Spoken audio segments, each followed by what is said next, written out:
Le novlangue des experts s'exprime toujours hors affect, sans histoire, amoncelant les énoncés savants pour éviter la position d'énonciation, désamorçant la goupille des mots pour araser ce qui dépasse. Au service des bonnes pratiques, certains proposent même, aujourd'hui, de transformer leur lit en divan de Procuste au nom de consensuel. Con de barde. Dès lors, de pauvres bougres évaluables accourent à nouveau pour connaître à fond la vérité d'un profil numérisé, viande coagulée en réseau, dans l'enfer grégaire des grands troupeaux muets qui broutent les paroles floues, anesthésiées par le bruit des mots. Si l'on retient le cri plutôt que la fausse d'aisance, c'est le style du texte et sa danse ensorcelante qui luttent contre cette anesthésie générale.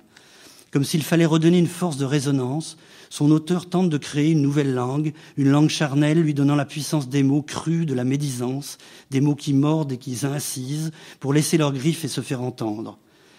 Témoin lucide et veule de la part sombre de notre temps, Céline dénonce avec rage son fracas positif, mais surtout son absence de silence, comme au temps des tranchées quand les bruits des bombes assourdissaient les poilus hébétés. C'était un roulement, bloum, bello-bloum, bellum, qui est une sorte de moule où passait en fond l'époque.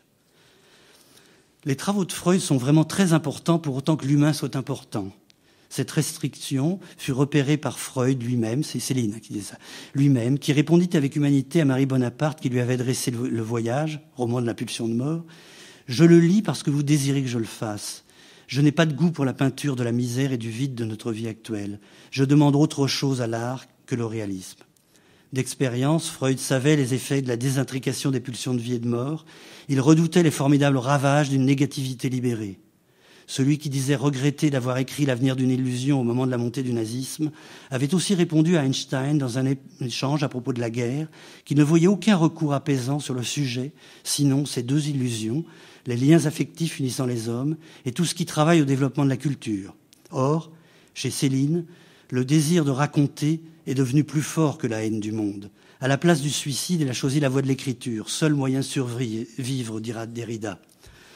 Le voyage au bout de la nuit, roman de nerfs et d'émotions, est un navire en fuite dans la tempête d'un siècle mis à la cape pour protéger l'essentiel, un abri pour le dire qui ne soit pas étalonnable, une enveloppe pour émotion et compassion métamorphosée en art littéraire.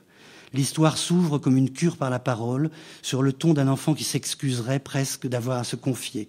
Ça a débuté comme ça. Moi, j'avais rien à dire. Rien. C'est Arthur Ganat qui m'a fait parler. Sous couvert d'un double, mais aussi d'une dénégation, Bardamu énonce une demande et dans son adresse transforme la jouissance d'écrire en jubilation des mots. Il sculpte pour le lecteur la silhouette d'un homme qui parle, un homme éreinté par l'évidence de la mort dans l'évidement d'une écriture qui lui donne vie.